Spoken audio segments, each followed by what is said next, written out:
모든 예배가 그렇지만 특별히 금요 기도에 오시는 성도님들을 마음을 다해서 이렇게 환영하고 축복하고 싶은 마음이 있습니다. 왜냐하면 굉장히 피곤한 시간이잖아요. 또 주말을 또 우리가 맞이하면서 한 주 동안에 여러 가지 다양한 일들에 육체적으로도 지치고 또 마음적으로 영적으로 지치는 시간인데, 우리가 또 하나님 은혜를 사모하며 이 밤 부르짖어 기도하겠다라는 그런 기대감을 가지고 나오시는 자리이기 때문에 모든 예배가 그렇지만 금요일 늦은 밤에 오시는 성도님들을 정말 축복하고 또 환영하고 잘하셨습니다라고 칭찬하고 싶습니다. 목회자 어리고 부족한 종이 이런 마음을 갖는데 하나님 아버지께서는 어떤 마음으로 우리 성도님들 여러분을 지켜보고 계실까요? 아마 막 기다리고 계실 거예요. 기대하고 계실 겁니다. 기도하기만 해봐, 내가 그냥 부어줄 거야. 나를 찾기만 해봐, 내가 막 응답할 거야 라고 하는 그 마음으로 오늘 이 밤 우리 가운데 역사하실 줄로 믿습니다.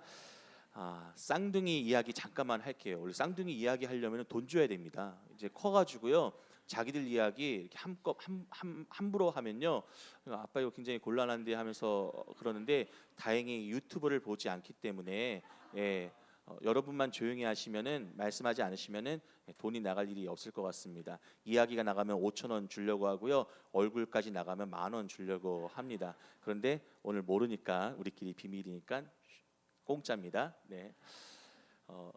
쌍둥이를 아내가 임신했을 때 저는 기분이 매우 좋지 않았습니다. 왜냐하면은 아기 하나도 한 명도 제대로 키울 수 있을까라는 그런 두려움이 있었는데, 갑자기 쌍둥이에요라고 의사 선생님이 축하한다고 말하는데 전혀 기쁘지가 않더라고요. 그래서 아마 제 아내는 그때 저에게 많이 서운했을 거예요. 뭔가 되게 기뻐하고 좋아하는 것을 기대했을 텐데, 임신은 너무나 기쁘고 좋았지만 쌍둥이라고 하는 말에 먼저 밀려오는 부담감이 매우 컸습니다.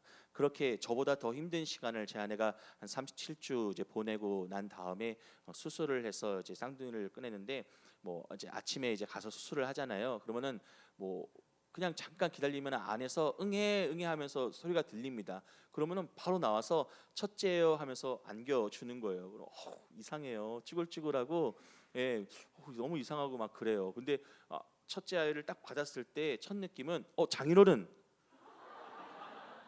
저는 기대한 바가 있었거든요. 저를 닮거나 제 아내를 닮거나 예쁘겠지라는 그런 기대감이 있었는데 장인어른이 제품 안에 있는 거예요. 그래서 장인어른이 왜 이렇게 그 정도로 닮았어요, 장인어른과. 그래서 깜짝 놀라서 마음이 어떻게 다스리지 못하고 있는 때에 갑자기 1분도 채 되지 않았는데 둘째입니다 하고 또 안겨주는데, 뭔가 감동이 오기 전에 감동이 싹 사라지고 둘째를 딱 안았는데, 이 둘째는 요번에 눈만 이렇게 땡그랗게 큰데 외계인처럼 보이는 거야. 아이고, 아빠가 딸을 애기처럼 보여. 사진 보시면 그 정도로 느끼실 정도로 눈이 이따만하고 정말 갓 태어난 갓난아기는 좀 이상해요. 좀 이상하게 보입니다. 좀 시간이 지나면서 주름도 펴지고 이제 젖살도 오르고 하면서 좀 제대로 보이는데, 여러분 다 그랬지 않았습니까?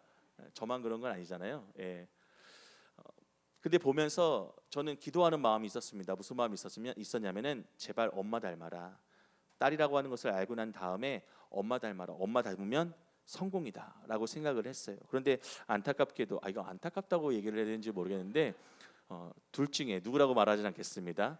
둘 중에 한 명이 저를 닮았어요. 그래서 어렸을 때부터 엄마 닮은 아기는 사람들한테 관심을 받고 이렇게 예쁘니 하는데, 저를 닮은 아기는 약간 조금 소외당하는 느낌으로 예쁘다는 얘기도 못 듣고 그렇게 있는 거예요. 그런데 점점 가면서 저보다는 엄마를 조금씩 더 닮아가면서 클수록 이렇게 미모가 좀 나오는 것 같습니다. 제 관점에서는 그래요.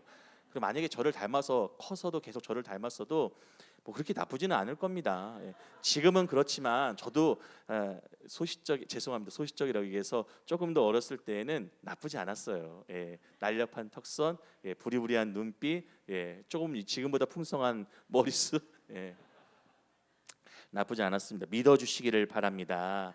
제가 왜 쌍둥이 이야기를 했냐면은, 어른들이 하시던 말씀 중에 다른 도둑질은 다 해도 시 도둑질은 못한다라고 그렇게 말씀을 하셨는데, 보면서 느낍니다. 그냥 빼다 박았어요. 정말 부모를 빼다 박았습니다. 박천호와 안경화 사이에서 박천호와 안경화가 나온 것입니다. 성경도 어쩜 그리 똑같은지 앞으로 부모에게 참 기쁨이 될 것이기에 성격도 얼마나 어쩜 그리 저와 또 아내를 똑 닮았는지 앞으로 부모에게 참 기쁨이 될 것이라고 하는 기대감이 들어서 저 어린 시절을 떠올리면은 아주 막 소망이 샘솟듯 올라옵니다. 예. 자, 오늘 말씀도 저는 이런 내용을 담고 있다라고 생각을 해요. 먼저 오늘 본문 1절과 2절 말씀을 한번 보시겠는데요. 1절은 제가, 2절은 여러분이 읽으시겠습니다. 형제들아, 사람이 만일 무슨 범죄한 일이 드러나거든 신령한 너희는 온유한 심령으로 그러한 자를 바로잡고 너 자신을 살펴보아 너도 시험을 받을까 두려워하라. 네, 아멘. 오늘 본문 1절 말씀에서도요. 사도 바울은 형제들아, 사람이 만일 무슨 범죄한 일이 드러나거든 그 사람을 정죄하고 재판하고 그에 합당한 벌을 주어라라고 하지 않습니다. 바울은 먼저 신령한 너희는 온유한 심령으로 온유한 마음으로 그러한 자를 바로 잡아주라라고 권면합니다. 여기서 신령한 자, 이 신령한 자는 어떤 사람을 말하는 것일까요? 바로 성령을 쫓아 사는 성도를 말합니다. 그래서 사도 바울은요, 만약 어떤 사람이 죄에 빠진 일이 드러나면은, 죄 지은 것이 드러나면은 성령의 지도를 받아 사는 성도들이, 그러니까 그 믿음의 교회 성도들이 온유한 마음으로 이 죄에 빠진 자를 좀 잘 이끌어서 그가 다시 믿음을 회복하고 신앙을 회복할 수 있도록 잘 도와달라고 이렇게 부탁을 하고 있는 것이죠. 그렇습니다. 성령을 쫓아 사는 성도는 곧 신령한 사람이라고 볼 수 있는데, 이러한 신령한 사람은 형제가 범죄했을 때 정죄하고, 또 그리고 이 정의를 위한다라고 하는 명분으로 재판하고 함부로 그를 증오의 대상으로 삼지 않습니다. 비방하지 않습니다. 오히려 신령한 사람은 그가 성령의 인도함을 받을 수 있도록, 또한 성령을 쫓아 행하는 자이기 때문에 성령의 열매, 특히 그 중에서도 온유의 열매를 맺기 위해서 힘써야 하는 자들이 바로 신령한 사람들입니다. 그러한 의미에서 여러분들은 성령을 쫓아 살고 계십니까? 여러분 신령한 성령의 열매를 맺고 살아가면서 계십니까? 형제의 잘못을 부드럽고 또 그리고 따뜻한 마음으로 받아주면서 잘못을 깨닫도록 도와주는 것이 바로 성령을 쫓아 사는 신령한 사람이 맺을 수 있는 온유한 열매인데, 여러분 온유한 열매 다 맺으시기를 바랍니다. 예수님 또한 우리에게 동일한 본을 보여주셨습니다. 레이라 하는 세리가 예수님의 부르심에 따라서 모든 것을 다 버리고 쫓았습니다. 그리고 얼마 안 지나서 어느 날 그가 예수님을 위해서 큰 잔치를 베풀었습니다. 근데 그 자리에는 세리와 또 그리고 많은 죄인들이 함께 하는 자리였습니다. 그 모습을 본 바리새인과 서기관들이 예수님을 정죄했습니다. 어떻게 예수님께서는 죄인과 또 그리고 세리들과 함께 먹고 마실 수 있습니까? 라고 비방했다라고 하는 것이죠. 그러자 예수님께서 그들에게 뭐라고 말씀하셨냐면요, 누가복음 5장 31절과 32절 말씀에 있습니다. 31절은 제가, 32절은 여러분이 읽겠습니다. 예수께서 대답하여 이르시되 건강한 자에게는 의사가 쓸데없고 병든 자에게라야 쓸데있나니.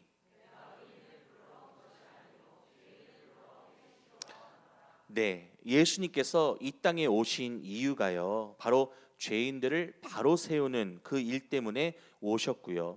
그러므로 주를 믿고 따르는 우리 믿는 그리스도인들 또한 바로 예수님과 함께 범죄한 형제를 바로 세우는 그 사역을 감당해야 합니다. 이렇게 행동하기 위해서는 먼저 신령한 사람이 되어야 할 텐데요.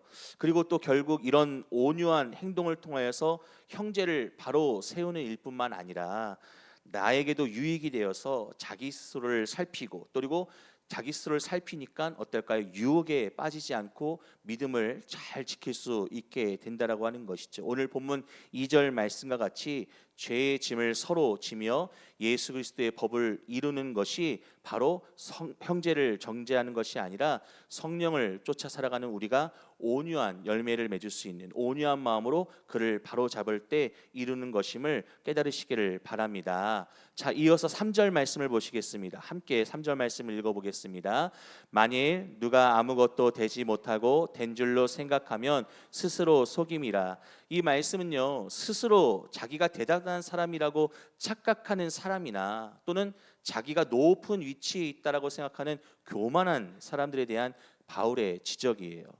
이렇게 스스로 교만한 사람들은요, 잘못된 환상을 갖고 그것을 쫓아가거나 진짜가 아닌 것들을 진짜라고 믿습니다. 그러면서 현실에서 거짓된 말과 행동을 하기도 하는데 이것을 리플리 증후군이라고 합니다.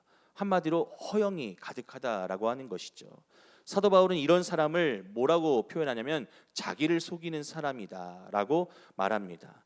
여러분, 제가 우리의 진짜 정체를 알려드리면 여러분 아마 깜짝 놀라실 수도 있으실 텐데 마음 단단히 잡으시고 잘 들으시기를 바랍니다. 우리의 진짜 모습은 어떤 모습이냐면요, 집을 짓다가 아무 쓸데가 없어서 버린 돌과 같은 존재가 바로 우리입니다.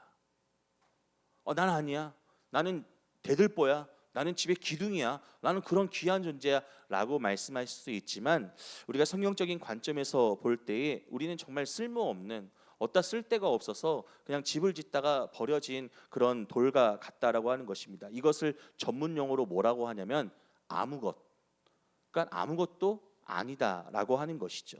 사실 우리는 영적으로 뒤틀려 있고 또 그리고 깨어져 있어서 예전에는 어디에 쓸데가 없는 존재였습니다. 그 무엇도 아니었던 것이죠. 그런데 성령님께서 우리의 눈을 여시고 하나님의 형상대로 지으신 그 모습을 저버리고 내가 죄를 짓고 살고 있었구나라고 하는 나 스스로 이 자신의 모습을 발견하게 하십니다. 발견하는 것으로 그치지 않고 깨닫고 돌이켜 회개하게 하신다는 거죠. 이 죄의 문제를 예수 그리스도를 통하여서 해결, 용서받게 하십니다. 예수 그리스도의 십자가의 은혜로 구원을 받게 하셨습니다. 성령님께서 우리 가운데 이 귀한 일을 하셔서 놀랍게도 우리는 아무것도 아닌 것에서 무언가로 거듭날 수 있게 되었습니다. 여러분, 아무것하고 무언가의 이 사이는 굉장한 차이가 있습니다. 큰 차이가 있습니다.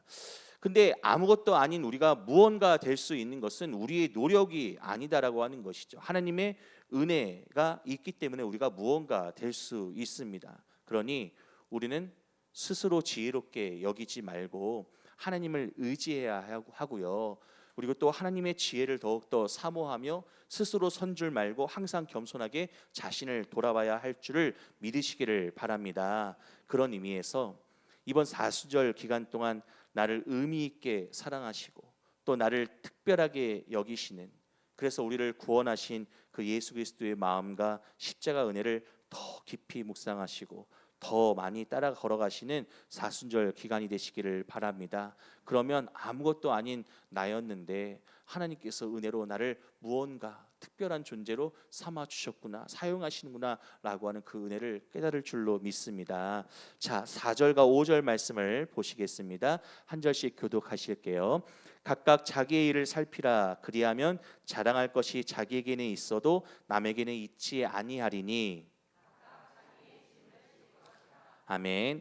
이 말씀을 표준 세번역으로 보면요, 이렇게 설명합니다. 자기에게는 자랑거리가 있더라도 남에게까지 자랑할 것은 없을 것입니다 라고 표준 세번역은 기록하고 있습니다. 곧 무슨 말이냐면요, 사도 바울은 여기서 두 가지 자랑거리를 말합니다. 하나는 자기 혼자만의 자랑거리를 말하고요, 또 하나는 남과 견주는 자랑거리입니다. 그러니까 흔히 자기 혼자만의 자랑거리는 무엇이냐면 자긍심을 의미합니다. 자긍심은요, 스스로 자신에 대해서 긍정하는 마음을 자긍심이라고 하죠.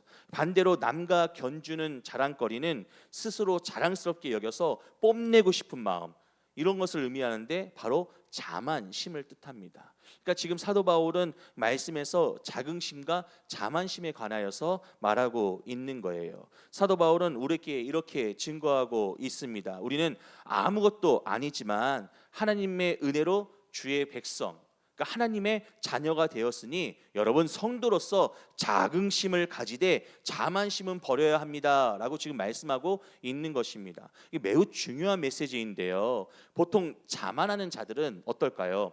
자기 이익의 것들을 자기 이외의 것들을 무시하는 경향이 있습니다. 내가 제일 잘났다라고 하는 것이죠. 자만심이 강한 사람은 되게 자기는 옳고 남은 주변 사람은 틀리다라고 생각을 합니다. 그러니까 용납이 없어요. 포용이 없습니다. 그러니 관용하는 태도를 기대할 수가 없습니다. 더 나아가서 이 자만심이 강한 사람들은요, 자만하는 자들은 하나님을 온전히 의지하지 않습니다. 하나님의 판단을 거부하고 신뢰하지 않는다라고 하는 거예요. 왜요? 자기 스스로 자신을 위대하게 대단하게 여기니까요. 그러나 성경은 이런 사람에 대해서 분명하게 말씀합니다. 교만은 패망의 선봉이요 거만한 마음은 넘어짐의 앞잡이니라. 잠언 16장 18절 말씀이죠. 이렇게 교만은 패망의 선봉이요 거만한 마음은 넘어짐의 앞잡이니라. 그러니 자만한 마음을 가지고 살지 말고 스스로 위대하게 여기지 말고 내가 하나님 없이는 살아갈 수 없는 존재이구나, 이런 존재인데 하나님의 은혜로 구원받아서 이 땅 가운데서도 믿음으로 힘있게 살아가며 주의 영광을 위해 살아갈 수 있는 존재가 되었구나 라고 하는 자긍심을 가지라라고 하는 것이죠. 이 말씀이 바로 오늘 갈라디아 성경에서 바로 사도 바울 우리에게 증거하고 있는 말씀입니다. 성경에 이렇게 자만심이 가득하여서 결국은 교만한 자의 끝이 어떠했는지 우리에게 알게 하는 그런 사건들이 많이 있습니다. 대표적으로 떠올려 보면은 겸손한 마음을 잃고 교만해져서 이 하나님의 명령에 불순종했던, 결국 비참한 최후를 맞이한 왕이 떠오르는데요. 바로 사울 왕이 그렇습니다. 사울 왕처럼 자신을 자랑하고 뽐내고 스스로 교만한 사람은요, 망하게 됩니다. 하지만 우리는 자신에 대해서 스스로를 긍정하는 마음인 이 자긍심을 가지고 살아갈 때에 우리는 바로 힘들고 어려운 가운데에서도 소망을 잃지 않을 수 있고요. 오히려 그 상황 가운데서 힘을 내서 하나님의 놀라운 역사를 경험하고 또 증거하고 또 나타내는 복된 삶을 살 수 있게 된다라고 하는 것이죠. 그러니 여러분 자긍심은 많이 가지시고 자만심은 버리시기를 바랍니다. 우리는 구원받은 하나님의 백성들입니다. 스스로 자랑스럽게 여기셔도 됩니다. 하지만 하나님을 무시하고 말씀을 외면하는 그런 자만심, 나 스스로도 이 땅 가운데서 위대하게 살아갈 수 있어, 나는 대단한 인물이야 라고 하는 이러한 자만심은 버리시고 하나님을 더욱더 신뢰함으로 의지하시기를 바랍니다. 안타깝게도 오늘날 많은 현대인들이 자신은 불행하다라고 느끼며 살아가고 있는 것 같습니다. 그러니까 형편과 삶이 넉넉하고 또 배움과 지위가 높음에도 불구하고 불행하다고 느끼는 것, 자신에 대해서 왜 그럴까라고 생각해 보니 스스로 긍정하지 못하고, 그러니까 자긍심이 없고 다른 사람과 비교하여서 열등하다고 생각하기 때문에 불행하게 살아가는 것이 아닌가라고 생각이 듭니다. 그러나 사람이면 누구나가 그 나름의 가치와 능력이 있습니다. 그것은 바로 하나님께서 우리를 각자 나름대로 특별하게 사랑하셔서 주신 달란트를 통하여서 알 수가 있습니다. 이 땅에 살아가는 어떤 사람도 우리가 아무나 쉽게 무시하거나 또 그리고 멸시할 수가 없습니다. 왜냐하면 하나님의 형상대로 다 지음 받은 존재인데 지금은 비록 죄 때문에, 그 죄의 문제 때문에 지금은 온전한 모습으로 서 있지 못하지만 그가 그 죄의 문제를 하나님의 은혜로 해결하고 구원받으면 하나님께서 그를 창조하시고 하나님의 형상대로 지으신 그 놀라운 원래의 그 모습을 다시 회복하여서 하나님이 부어신 그 달란트로 주께 영광 돌리는 삶을 살 수 있기 때문입니다. 그러니 우리가 사람들을 존중하고 아끼면서 이도 구원받아서 이가 정말 특별한 존재라고 하는 것을 깨달아야 될 텐데, 이도 하나님께 받은 달란트로 주님의 나라 영광을 위해 살아가야 될 텐데라고 하는 그런 소망하는 마음을 가지고 사람들을 더욱더 가치 있게 아껴주고 존중하고 또 사랑해 주실 수 있으면 참 좋을 것 같습니다. 그리고 무엇보다도요, 우리는 하나님께서 아들 예수 그리스도의 피값으로 사신 존재들이잖아요. 그런 하나님의 자녀가 아닙니까? 그렇기 때문에 하나님께서 우리에게 자긍심과 또 자부심을 가질 것을 말씀하고 계심을 믿으시기를 바랍니다. 자, 6절 말씀을 보시겠습니다. 6절 말씀 함께 읽어볼게요. 시작. 가르침을 받는 자는 말씀을 가르치는 자와 모든 좋은 것을 함께하라. 아멘. 사도 바울은 배우는 자가 가르치는 사람과 좋은 것을 모두 같이 나누라라고 권면합니다. 여기서 가르치는 자는요, 당시에 사도 바울과 같이 임명을 받은 사도나 그리고 또 이곳저곳을 다니면서 복음을 전하던 전도자들 뿐만 아니라 교회 지도자들을 포함하고 있고요. 또 그리고 교회를 세우고 그 교회를 잘 다스리고 또 이끌라고 세운 장로들 또 그리고 교사들을 모두 포함하는 것이 바로 가르치는 자들입니다. 이들은 다 공통점이 있어요. 바로 성도의 신앙을 돕습니다. 성도의 형편을 살펴서 옆에서 같이 기도해주고 또 돕는 역할을 감당하는 자들이 바로 당시에 가르치는 자들이었습니다. 오늘날은 가르치는 자를 누구라고 얘기할 수 있냐면 이런 역할을 볼 때에 한예로 목회자가 바로 가르치는 자가 아닌가 생각이 듭니다. 목회자는 성도의 신앙을 말씀으로 잘 가르칠 뿐만 아니라 잘 가르쳐야 할 뿐만 아니라 형편을 살피고 또 그리고 신방하고 기도하고 힘을 다해서 돕는 역할을 합니다. 오늘날 교회의 목회자와 함께 성도는 뭐 하라고 얘기하는 거예요? 좋은 것을 함께 나누라라고 지금 사도 바울이 권면하고 있는 것과 같다라고 하는 것이죠. 그런데요, 좋은 것을 말할 때에는 단순히 물질적인 것만을 이야기하지 않습니다. 물론 목회자는 성도님들의 섬김과 또 사랑, 헌신으로 살아가는 자들입니다. 그래서 항상 감사하는 마음을 갖고 있습니다. 그런데 말씀에서 좋은 것은 단순히 물질적인 것, 육적인 피로만을 의미하는 것이 아니라 여기서 좋은 것은요, 이중적인 의미를 원래 포함하고 있는데 물질적인 것뿐만 아니라 또 다른 것 하나, 영적인 것들까지도 포함한 것이 바로 좋은 것이다라고 하는 것이죠. 그래서 물질적인 것을 포함할 때는 좋은 것, 또 그리고 영적인 것을 포함할 때에는 이 좋은 것이 갖고 있는 의미를 좀 더 넓혀서 신령한 것이라고 말씀을 드릴 수 있습니다. 바로 이것은 영적이고 도덕적인 선한 것, 이것을 가리킬 때 사용되기 때문인데요. 사도 바울은 가르치는 자에게 물질적인 지원을 해줄 것을 당부할 뿐만 아니라 가르치는 자의 선한 사역에 함께 동참하고, 이 선한 사역이 무슨 사역인가요? 주의 복음을 전하는 사역, 하나님의 나라를 세우는 사역, 이 선한 사역에 동참하고 서로 신령한 것, 바로 성령으로 함께 하라고 권면하고 있음을 여러분 깨달으시기를 바랍니다. 맞아요. 참으로 모든 좋은 것을 함께 공유하는 것이 교회 안에서 목회자와 성도가, 또 성도와 성도가 또 참다운 하나됨을 경험할 수 있는 방법인 것 같습니다. 그럼 좋은 것, 선한 것을 함께 나누려면 어떻게 해야 될까요? 어떻게 해야 우리가 좋은 것, 선한 것, 신령한 것을 함께 나눌 수 있을까요? 그 방법이 7절 말씀에 나오는데요. 7절 말씀을 함께 읽어보시겠습니다. 시작. 스스로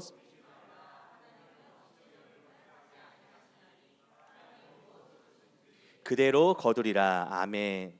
저는 이 말씀을 딱 읽자마자 속담 하나가 떠올랐습니다. 여러분도 아마 떠오르실 거예요. 어떤 속담일까요? 예, 맞아요. 콩 심은데 콩 나고 팥 심은데 팥 난다라고 하는 속담입니다. 이 속담으로 저는 어르신과 젊은이들을 구분할 수 있다라고 생각을 하는데, 이 속담 사자성어로는 종두둑두라고 합니다. 이게 뭐지라고 하면 어르신이 아니에요. 조희영 자매 어르신이 아닙니다. 그러면 혹시 콩콩팥팥 뭔지 알겠죠? 젊은이. 예, 맞습니다. 네. 근데 종두둑두라는 말 사자성어 잘, 오이 심은 곳에 오이를 거두고 팥 심은 곳에 콩 심은 곳에 콩을 걷는다라고 하는 사자성어인데 잘 모르실 수도 있을 것 같아요. 근데 그러니까 우리가 이렇게 어른들하고 젊은이들 생각할 때 요즘 젊은이들은 콩 심은데 콩 나고 팥 심은데 팥 난다를 콩콩팥팥이라고 줄여서 이렇게 말을 하기도 합니다. 우리 모두 다 젊은이 줄로 믿습니다. 이미 벌써 콩콩팥팥 할 때 벌써 이미 이해하셨잖아요. 그렇잖아요. 딱 알아들었죠. 예, 다 젊은이십니다. 영적으로 젊은이들. 자, 이 말씀은요, 아무튼 쉽게 이해하실 수 있을 텐데 사람이 무엇으로 심든지 그대로 거둘 것이기에 악을 심으면 하나님께서 악으로 갚아주시고 반대로 선을 심는 자에게는 하나님께서 선으로 갚아주신다라고 하는 말씀입니다. 저는 여기서 두 가지 중요한 점이 있다라고 생각이 됩니다. 그것은요 바로 무엇이냐면 무엇이든지 심어야 한다라고 하는 것이에요. 그렇죠? 무엇이든지 심어야지 뭘 기대하지 않겠습니까? 그러니까 무엇이든지 심지 않으면 아무것도 얻을 수가 없습니다. 달란트를 받은 종들의 비유를 아마 기억하실 텐데 한 종은 어떤 받은 달란트를 가지고 어떻게 했을까요? 혹시 누가 훔쳐갈까봐, 빼앗길까봐, 잃어버릴까봐 땅에 고이 묻어두었다가 주인이 돌아왔을 때 딱 꺼내서 주인님 제가 이 달란트를 잘 보관하고 있었습니다. 주인님께서는 이 달란트를 받으십시오 하고 딱 내놓으니까 주인이 화를 냅니다. 무익한 종이라고 화를 냅니다. 이 달란트를 묻어둘 줄만 알았지 이 달란트를 사용해서 더 좋은 이익을, 더 많은 이익을 얻지 못했다라고 하는 것이죠. 그러니까 무엇이든 얻으려면 무엇이든 심어야 합니다. 아무것도 심지 않으면 아무것도 얻을 수가 없습니다. 그래서 심어야 거둘 수 있는데 이왕이면 심을 때 뭐 심어야 될까요? 좋은 것, 선한 것을 심어야 되겠죠. 왜요? 악한 것을 심으면 그대로 악으로 우리가 받게 되기 때문에 우리가 좋은 것, 선한 것을 심어야 할 것입니다. 저는 또 한 가지 중요한 점이 바로 심때 말씀드린 것처럼 선한 것을 심어야 한다라고 생각이 되는데 우리 담임 목사님을 통해서 지난 시간에 갈라디아 5장에 육체의 일과 성령의 열매에 관해서 말씀을 들었습니다. 그래서 제가 그 5장 그 부분을 하지 않고 건너뛰어서 6장 1절로 온 거예요. 굳이 그 말씀을 또 얘기할 필요가 없기 때문에. 그래서 이 말씀을 우리가 떠올려 볼 때에 성령을 쫓아 살아야 성령의 열매를 맺을 수 있지 않겠습니까? 그러니까 이와 같이 성령을 쫓아 선한 것을 심어야 성령의 9가지 열매를 맺을 수 있을 뿐만 아니라 하나님께서 부어주시고 넘치게 부어주시는 그 은혜를 경험할 수 있음을 믿으시기를 바랍니다. 그러니 무엇이든 심어야 하고요. 심때 좋은 것, 성령을 쫓아 선한 것을 심어야 하는 것입니다. 저는 그 내용이 오늘 본문 8절 말씀에 있는데 여러분 8절 말씀 함께 읽으면서 확인하시겠습니다. 시작. 자기의 육체를 위하여 심는 자는 육체로부터 썩어질 것을 거두고 성령을 위하여 심는 자는 성령으로부터 영생을 거두리라. 아멘. 그렇잖아요. 말씀하고 계십니다. 성령을 위하여 성령을 쫓아 심는 자는 성령으로부터 영생을 거두리라 말씀하십니다. 그런 의미에서 여러분의 삶 가운데 성령을 쫓아 선한 것을 많이 심으시기를 바랍니다. 그래서 성령을 통해 영생을 얻으시고 또 성령의 열매도 맺으시고 할렐루야. 네, 저만 맺을 수 없습니다. 많이 얻으시고 얻은 것을 함께 나눠주시고 나누실 때 담임 목사님 옆에 서 있는 저도 생각해 주시고 저 속으로 너무 걱정했어요. 혹시 아멘이 점점 줄어들면 어떡하나 했는데 아멘을 크게 해주셔서 정말 감사합니다. 기대하겠습니다. 네, 많이 얻으시기를 바랍니다. 하나님께서는 준비하고 계신 줄로 믿습니다. 우리가 심기만 하면 성령을 위하여 성령을 쫓아 선한 것을 심기만 하면은 성령의 열매를 맺게 하시고 말씀에 기록된 대로 영생을 얻게 하실 뿐만 아니라 하나님께서 그 외에 더 귀한 것들을 물붓듯 부어줄 줄로 믿습니다. 정말 차고 넘치게 꾹꾹 눌러서 저는 그런 소망이 있습니다. 그래서 오늘 이 말씀을 준비할 때에도 정말 하나님 이런 은혜가 우리 성도님들 가운데 가득하였으면 좋겠습니다 하면서 기도하였고요. 그리고 말씀을 준비할 때 소망이 마음 가운데 생겼습니다. 그러면 우리가 무엇을 심을까 하고 고민해 보니 말씀을 통해서 알 수 있듯이 육체를 위하여 심는 것이 아니라 성령을 쫓아 심을 때 신령한 것, 성령의 열매를 얻을 수 있다라고 알게 되었죠. 그리고 성령을 얻게 하심을 말씀을 통하여서 영생을 얻게 하심을 말씀을 통하여서 우리가 분명히 확인했습니다. 그럼 성령을 위하여 심때 어떻게 심어야 할까요? 어떻게 심어야 할까요? 바로 오늘 9절 말씀에 그 핵심을 알 수 있는 말씀이 나오는데요. 9절 말씀 함께 믿음으로 읽겠습니다. 시작. 우리가 선을 행하되 낙심하지 말지니 포기하지 아니하면 때가 이름에 거두리라. 아멘. 근데 말씀을 보니까 선을 행하다가 낙심할 때가 온대요. 그런데 사도 바울은 포기하지 말고 끝까지 행하라고 권면합니다. 여기서 이 포기하다라고 하는 말 저는 예전 개역 한글 성경이 개역 개정 지금 성경보다 개역 한글 성경이 더 익숙하고 또 개역 한글 성경으로 말씀을 암송해서 그런가 이 말씀을 딱 읽는 순간 개역 한글 성경과 다르네 하고 확인을 했어요. 그랬더니 개역 한글 성경에서는 뭐라고 나오냐면 피곤하지 않으면이라고 기록되어 있습니다. 여러분 피곤하다라고 하는 말이 무엇이에요? 힘을 잃어버리다. 지치고 힘들어서 늘어지고 뭘 할 수 있는 힘이 사라졌다라고 하는 것이 피곤하다라고 하는 의미 아니겠습니까? 그러니까 결국 끝까지 행할 힘을 잃어서 늘어지고 힘들어져 다 그만두는 것, 이것이 바로 포기해 버리는 것이죠. 그래서 오늘날 성경에서는 바로 포기하지 말고 끝까지 행하라고 권면합니다. 피곤하지 말고 끝까지 행하라라고 우리에게 말씀하고 있습니다.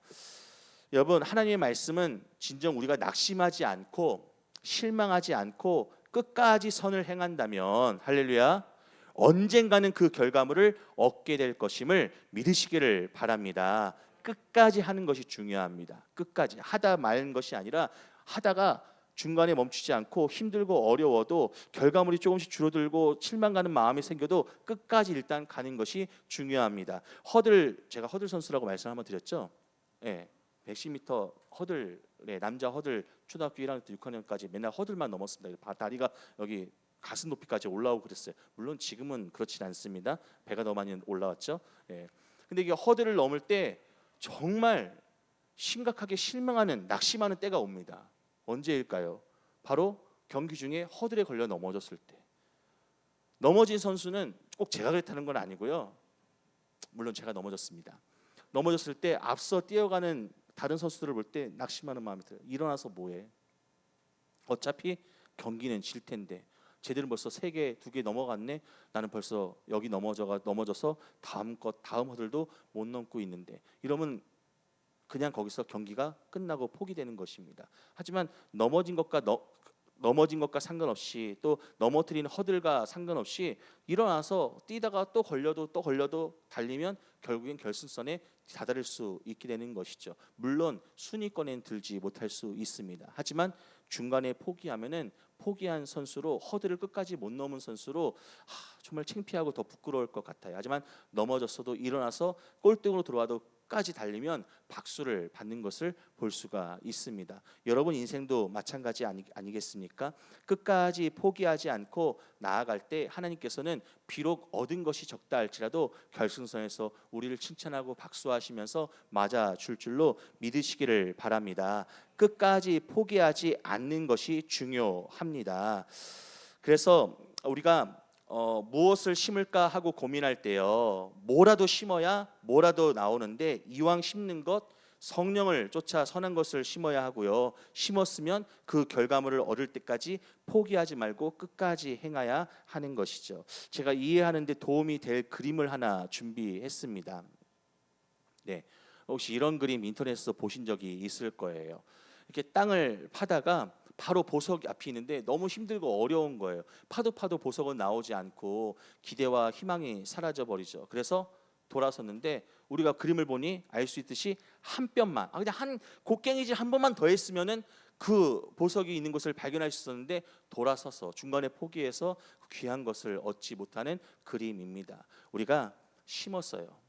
그런데 끝까지 포기하지 않고 인내하지 않고 중간에 멈추면 하나님께서 예비하신 그 열매를 경험할 수가 없습니다. 하지만 끝까지 포기하지 않고 나아갈 때 주님께서 우리에게 분명 기대하는 바 심은 대로 선한 것, 성령의 놀라운 역사로 베풀어 줄 줄로 믿으시기를 바랍니다.